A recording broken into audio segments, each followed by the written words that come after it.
মা কৰাই special Barpeta style আৰু বৰপেটা ষ্টাইল আমি এনেকৈ নাখাওঁ এনে খাওঁ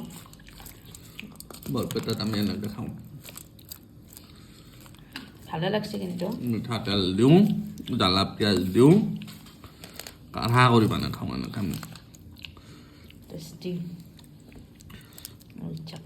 চাউলটো অলপ বেছি দিয়া হয় মাহটো ইমান দিয়া নহয় আমাৰ ইয়াতে তুমি মাহটো বেছি দিছা তিল দিছা নে নাই তিলো আছে আমাৰ চাউলটো বেছি দিয়া হয় মাহ অলপ দিয়া হয় তিল দিয়া হয় তেনেকৈ বনোৱা হয় আৰু বনাম দিয়ক এবাৰ চাউল বেছিকৈ দিম বিহুৰ বতৰতে খাই ভাল লাগে বেলেগ সময়ত আৰু বনাম বেলেগ সময়ত আৰু এইবিলাকৰ সেইটো নাথাকে সোৱাদটো নাথাকে